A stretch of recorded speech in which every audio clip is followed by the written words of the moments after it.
जय हिंद मेरे प्यारे दोस्तों, कैसे आप सभी लोग। उम्मीद करता हूँ कि आप सारे लोग अच्छे स्वस्थ होंगे और बड़ी ही एकाग्रता से अपनी परीक्षा की तैयारी कर रहे होंगे। तो देर किस बात की, मैं लालजीत यादव आपकी रीजनिंग की यूपीएसआई 2011 की परीक्षा के लिए प्रीवियस ईयर के क्वेश्चन की सीरीज लेकर के आ गया हूँ। तो एक सेकेंड गंवाए बगैर फटाक से मैं चाहता हूँ कि आज की क्लास की मैं शुरुआत करूँ। फ्रेंड्स, आज का जो टॉपिक है आपको देख रहे हैं संकेत संबंध विश्लेषण, सिंबल रिलेशनशिप इंटरप्रिटेशन है आपके पास। यहाँ पे अगर मैं बात करता हूँ इस टॉपिक की, तो फ्रेंड्स इससे कोई बहुत सवाल नहीं आए, बट आपके सिलेबस में दिया गया है, इसे हमें जानना चाहिए। मैं अगर इस टॉपिक के बारे में चर्चा करूँ उससे पहले एक छोटी सी बात बताऊँ कि आप सभी लोगों को मैथ की प्रैक्टिस मैं अपने दूसरे यूट्यूब चैनल जिसका नाम कीर्तिमान एकेडमी है उस पर करवा रहा हूँ। तो उस पर भी आप रेगुलर आकर के प्रीवियस ईयर के क्वेश्चन को कीजिए और साथ ही साथ मॉडल पेपर की सीरीज भी वहाँ पे जा रही है, तो आप मॉडल पेपर भी करिए, पूरे 40 मैथ और 40 रीजनिंग। तो रीजनिंग वाली सारी चीज़ें आपको इस चैनल पर यानी कीर्तिमान एकेडमी ऑफिशियल पर, और मैथ वाले पे मैथ वाली चीज़ें मिलेंगी, आप उसको करिए। बाकी जो हमारे साथ ऑफलाइन कर रहे हैं वो सारे लोग भी इस वीडियो को देखें, कंप्लीट करें। चलिए हम टॉपिक की शुरुआत करेंगे।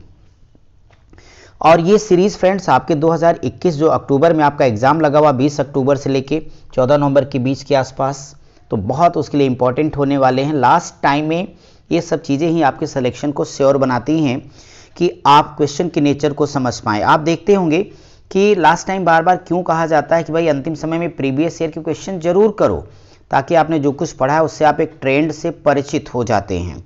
तो ठीक है फ्रेंड्स, आइए हम देखेंगे आपका संकेत संबंध विश्लेषण। अगर मैं इस टॉपिक की बात करता हूं तो इसमें क्या चीज़ हमें पता होनी चाहिए। जैसे डियर स्टूडेंट्स, हमने आप सबको पढ़ा रखा है कि कोडिंग एंड डिकोडिंग क्या होता है। तो कोडिंग एंड डिकोडिंग की बात करता हूं मैं। अब कोडिंग एंड डिकोडिंग आप सबने बहुत अच्छे से पढ़ा होगा निश्चित तौर पे, और अगर आपने नहीं पढ़ा तो इसी चैनल की वीडियो की प्लेलिस्ट में हमने कोडिंग डिकोडिंग पढ़ा रखा है, आप वहाँ पे जाकर के देख लीजिएगा। खास तौर में कोडिंग डिकोडिंग के बेसिक वाले 3-4 वीडियो आप जरूर देख लीजिएगा, तो आपका इस टॉपिक पे कंप्लीट पकड़ हो जाएगी। दूसरा फ्रेंड्स, शब्द निर्माण वर्ड फॉर्मेशन जो कि कोडिंग डिकोडिंग से ही रिलेटेड है, वो भी आपने पढ़ा होगा। रिश्ता संबंधी ब्लड रिलेशन टेस्ट। अब आपके एसआई के सिलेबस में इन्होंने कई बार कुछ चैप्टर को 2-2 जगह लिख दिया है, तो आप परेशान मत होइए। रिश्ता इन्होंने अलग से भी लिख के दिया है और संकेत संबंध के अंतर्गत भी प्रश्न वही आते हैं। तो मैं ये कहना चाहता हूं कि इस टॉपिक में एक तरह से इंग्लिश अल्फाबेट यानी A to Z से रिलेटेड प्रश्न आएंगे, कुछ वर्ड मीनिंग से जुड़े हुए प्रश्न आने हैं, और साथ ही साथ कुछ ब्लड रिलेशन से यानी रिश्ता। तो एक तरह से क्या आपने समझा कि A to Z वाले क्वेश्चन, फिर हमारे पास वर्ड मीनिंग वाले प्रश्न, और ब्लड रिलेशन वाले सवालों का मिला जुला रूप ही ये टॉपिक आपका है संकेत संबंध। तो इसमें कुछ भी टेंशन लेने की आपकी जरूरत नहीं है। जल्दी से मैं इसमें शार्ट में समरी आपका रिवाइज करके फिर हम आगे आपकी बात को बढ़ाएंगे। अब अगर आप देखिएगा तो फ्रेंड्स, सबसे पहले इसमें जो बेसिक चीजें आपको समझनी है टॉपिक के बारे में, ये तो हमने बता दिया, बस कोडिंग डिकोडिंग को आपको चीज़ों को करना है। सबसे पहले आप यहाँ पे गौर कीजिए तो A to Z को याद करने का तरीका आपको सिखाया गया है। तो A को पहला अक्षर मानते हुए Z को 26 मानिएगा, तो आपके यहाँ पे सारे मान आपको याद होंगे ना। ये हमने आपको सिखा रखे हैं कि कैसे मान याद रखेंगे। ये वाले सारे मान, वो चाहे CF ILORUX सफ्लोरेक्स हो, या फिर हमने सिखाया था जुगाड़ टेक्नोलॉजी, जिसमें हमने आपको ये बताया था कि भाई देखो जैसे F है ऐसे डाट डाट डाट करके मिला दो 6 जैसा लगेगा, H है ऐसे डाट डाट कर दीजिए तो 8 लगेगा। इस तरह की चीज़ें हमने सिखा रखी हैं, वो आप ध्यान देना। इसके अलावा रिश्ता के संदर्भ में हमने ये कहा था कि देखो ब्लड रिलेशन के जितने भी सवाल लगाने आपको, हर रिलेशन को खुद से आप तय करिएगा स्वयं के सापेक्ष। आप सभी जानते हैं कौन, दादा मामा नाना काका आजा, इस तरह की सारी चीज़ें। और अगर नहीं पता है तो इसी चैनल की वीडियो की प्लेलिस्ट में हमने कंप्लीट ब्लड रिलेशन पढ़ाया हुआ है, वहाँ से आप देख लीजिएगा। मैं सीधे सवाल जवाब पर आता हूँ, शुरू करूँ। चलिए भाई, तो फटाफट आप सब बैठे बैठे काम करिए, वीडियो को लाइक करिए, कमेंट करिए, और साथ ही साथ अपने उन दोस्तों तक शेयर कीजिए जो इस लास्ट टाइम में प्रीवियस ईयर के क्वेश्चन अच्छी तरीके से करना चाहते हैं। पहला सवाल इस वक्त आपके सामने आ गया। तो आप देख रहे होंगे कि इसमें लिखा है कि एक कूट भाषा में एक शब्द इन्होंने लिखा हुआ है, मीनिंग इसको ये लिखा गया, और इसी प्रकार से एक शब्द रिटन है और उसको ये कहते हैं कि ये लिखा गया, इसकी डी कोड है। इसी प्रकार से ये शब्द जो हमें दिया गया है RELATED, रिलेटेड, ये कैसे लिखा जाएगा ये हमें बताना है। अब आप देखिए बहुत ही सिंपल सा ये क्वेश्चन है। अगर इस क्वेश्चन की मैं बात करूं तो आप लोगों को एक बात यहां ध्यान रखनी पड़ेगी कि आप देखिए जो आपके शुरू के दो अक्षर हैं यानी M और E, गौर से देखो M और E इन दोनों अक्षरों को लेके आया गया, लास्ट के दो अक्षर ये DL माइनस करके, देखो ना M का मान 13 होता है भाई, L का मान 12 होता है, ऐसे E का मान 5 है, D का मान 4 यहाँ लिख दिया गया। डियर इसके बाद अक्षर A, यहाँ देखो कांस्टेंट यानी स्थिर रख दिया गया। इसके बाद में जो आपका एक लेटर N है, ये वाला देखो, इसको एक बार यहाँ पहले लिख दिया, यहाँ पे लास्ट में लिख दिया। बाकी जो आपके समान अक्षरों हैं उनको यहाँ पे चेंज कर दिया गया। सेम यही प्रक्रिया यहाँ पर भी अपना दी गई।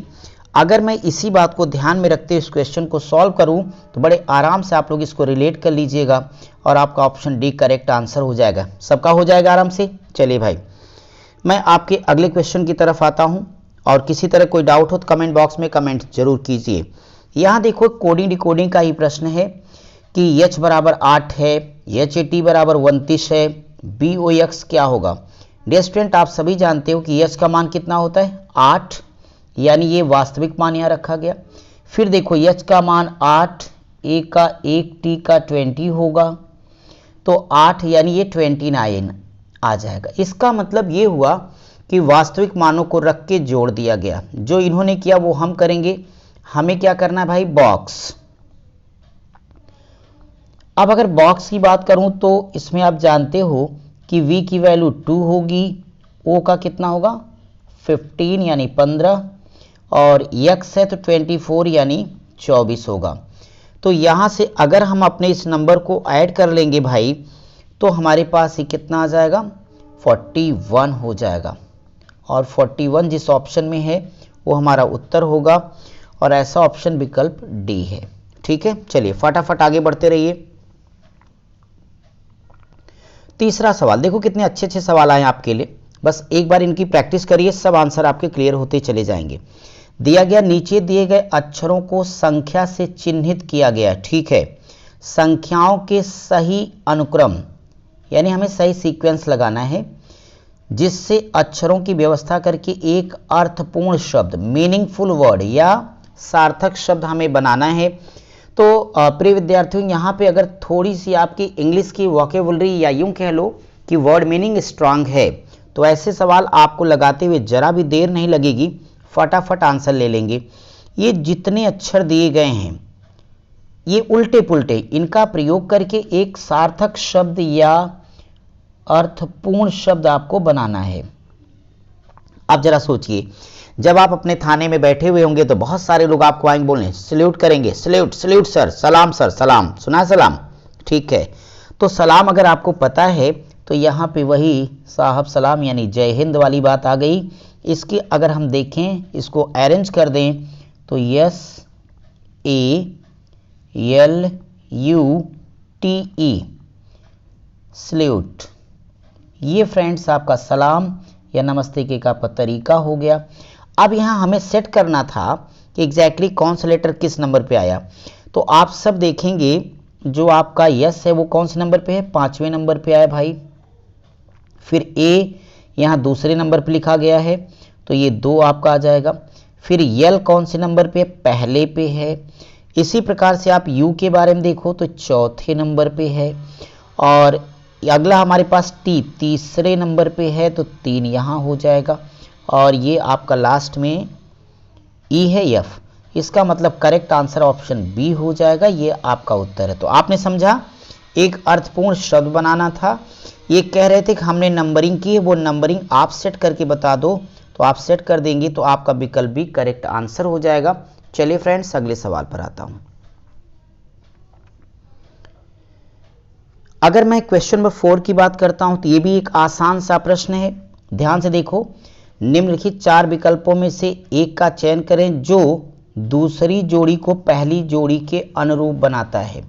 हमने रीजनिंग में आपको अपनी ऑफलाइन बैच में पढ़ा रखा है एनालॉजी टेस्ट के नाम से, समरूप या सादृश्य परीक्षा या सादृश्यता परीक्षा या समानता के नाम पर, जिसमें हमने Hindi based, English based, math based सारे पढ़ाए। उसी चैप्टर का एक छोटा सा सवाल है जो कोडिंग डिकोडिंग पर ही आधारित है।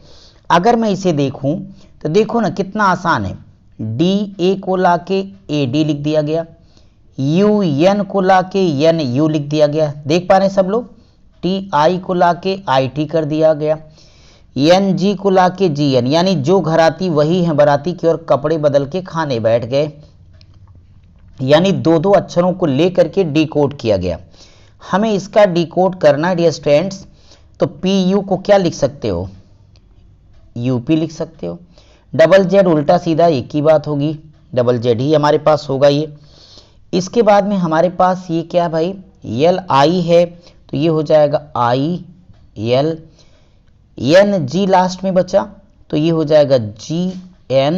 अब आप देखिए कि किसमें UP double Z I L G N जिस ऑप्शन में हो हमारा उत्तर है, और ऐसा ऑप्शन विकल्प डी है, ये आपका उत्तर है। चलिए भाई जरा फटाफट वीडियो को शेयर कर दिए एक बार सारे लोग, बस बहुत अच्छे। क्वेश्चन नंबर 5 देखो, यहां पे एक सवाल दिया गया आपको, कहता है कि नीचे 4 विकल्प दिए गए हैं। बहुत अच्छी बात है, 4 विकल्पों में से एक को आपके पास शब्द इन्होंने लिया है P R S P respective करके, तो प्रिस्पेक्टिव शब्द के अक्षरों का उपयोग करके गठित नहीं करेगा, यानी एक शब्द ये दिया गया। हमने वर्ड फॉर्मेशन के नाम से इस चैप्टर को आपकी ऑफलाइन बैच में पढ़ाया। तो कहता है कि इस शब्द का प्रयोग करके, इस शब्द के अक्षरों का उपयोग करके नीचे जो 4 ऑप्शन दिए गए हैं इनमें से कौन से का विकल्प नहीं हो सकता या मूल शब्द नहीं बन सकता। तो आप यहां से ध्यान दीजिएगा, तो जो पहला ही ऑप्शन है यही खतरा है। ये देखो ओ अक्षर आया, इस मूल शब्द में कहीं ओ नजर आया, नहीं आया, यानी बाकी सब के सब बन जाएंगे, यह नहीं बनेगा, और जो नहीं बनेगा वही मेरे प्रश्न का उत्तर होगा। तो मेरा करेक्ट आंसर क्या हुआ, ए। सवाल समझ में आ गया सबको। चलिए भाई अब मैं आपके लिए अगले सवाल की तरफ आता हूं। देखिए फिर एक सवाल आ गया, कहता है नीचे दिए गए अक्षरों की संख्या से चिन्हित कीजिए, संख्याओं के सही अनुक्रम का चयन करना है, अक्षरों की व्यवस्था करके एक फिर से अर्थपूर्ण शब्द आप सबको बनाना है कि आपकी अर्थपूर्ण शब्द क्या बनेगा। आप सभी को पता है कि इन्होंने लिख करके दे दिया है HAPESR। हम लोगों को एक सार्थक शब्द बनाना है। जरा सोचो सोचो सब लोग फटाफट, आंसर आता है तो कमेंट करके आप देते जाइए कमेंट बॉक्स में आंसर कि आपका क्या बना। हो गया भाई सबका, बहुत अच्छे बनाइएगा। तो इसका बनेगा PHRASE।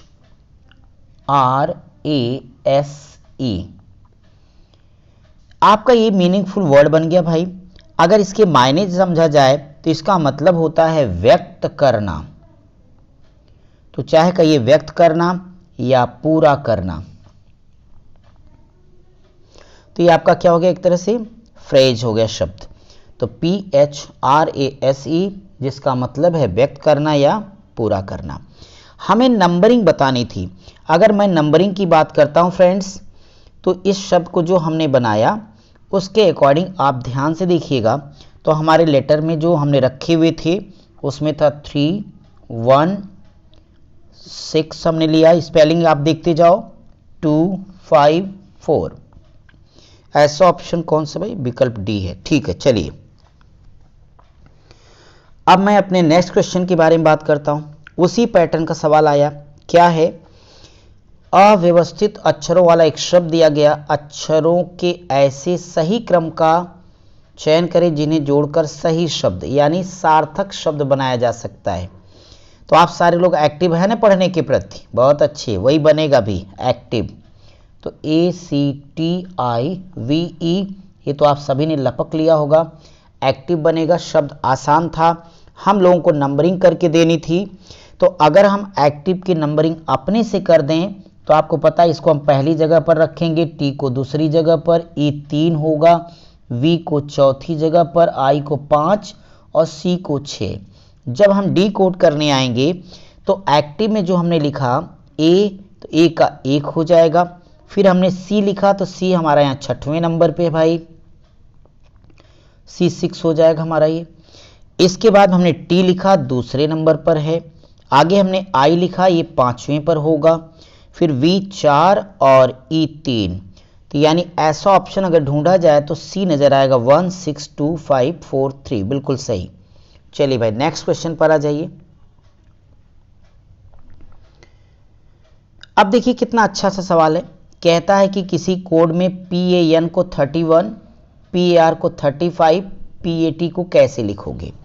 आप सभी जानते हो कि अगर मैं बात करता हूं PAN की, तो इस PAN में आपको पता है कि P की वैल्यू कितनी होगी 16। तो पहला वाला लेटर, तो यहाँ P का 16 कर दो, A का 1, N का 14 14। तो ये देखो हो जाएगा 17 14 31, मूल मान को जोड़ा। ऐसे PR में P का मान 16, A का 1, R का 18, अगर मैं जोड़ दूं तो 35 आया। यानी अब हम फ्रेंड्स श्योर हैं कि केवल मूल मानों को जोड़ देने पे मुझे आंसर मिलेगा। ठीक है, तो P का 16 जोड़ो, A का 1 17 हो जाएगा, और साथ ही साथ T में 20 को जोड़ दीजिएगा तो आपके पास कितना आ जाएगा 37 आएगा, और ये आपका करेक्ट आंसर होगा। ठीक है भाई, चलिए अब ये देखो कोडिंग डिकोडिंग का कितना आसान सा प्रश्न है, जिसे हमने बार बार आपको समझा रखा है, उसी बेस पर है। कहता किसी सांकेतिक भाषा में इन शब्दों की कोई मीनिंग नहीं है, कोई मतलब नहीं है। नी शब्द लिखा है, टिन लिखा है, फू करके लिखा है, का अर्थ हाउ आर यू। फिर नी टिन सी का मतलब लिखा हुआ है वेयर आर यू।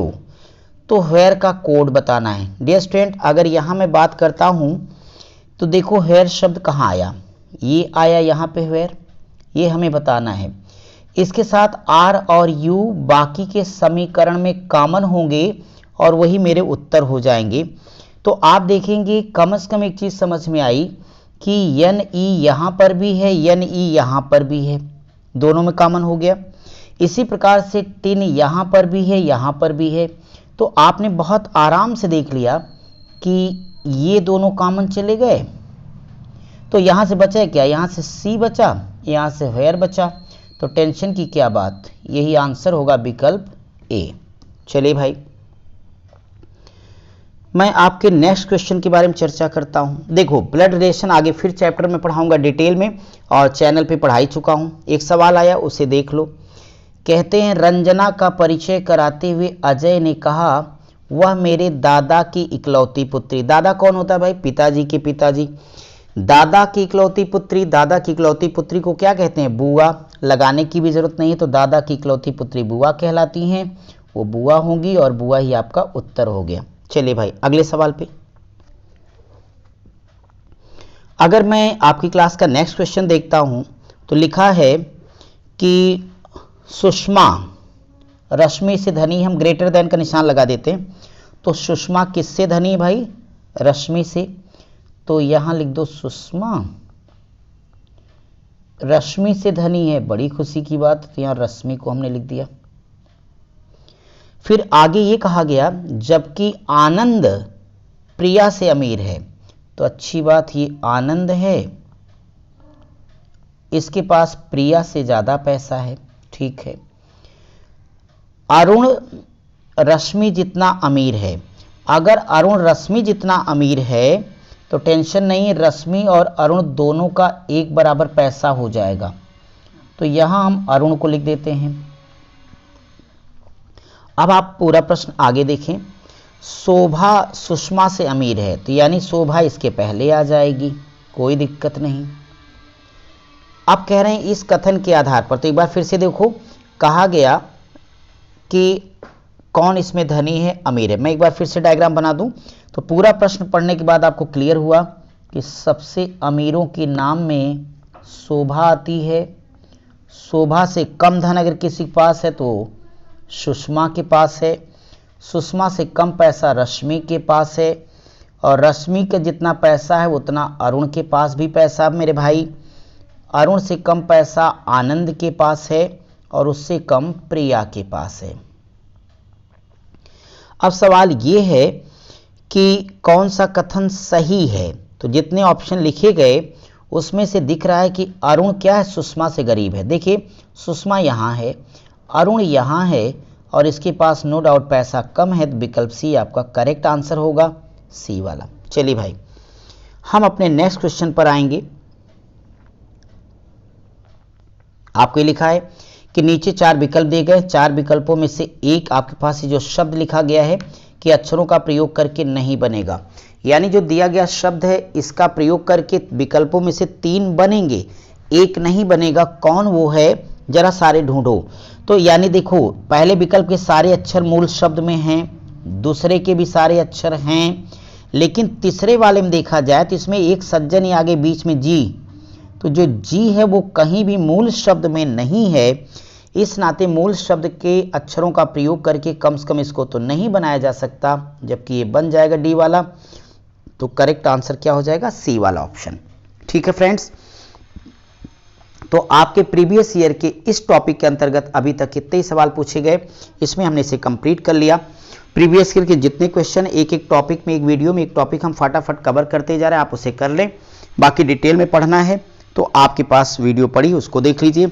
ऑफलाइन में जो आ सकता है, शाम को प्रैक्टिस करा रहा हूँ 6:30 बजे से, वहाँ पर आइए। बट कोई बात नहीं, वही आए जो यहाँ पर उपलब्ध है। मैं आपसे मिलता हूँ आपकी अगली क्लास में। जोश और जुनून बनाए रखिए।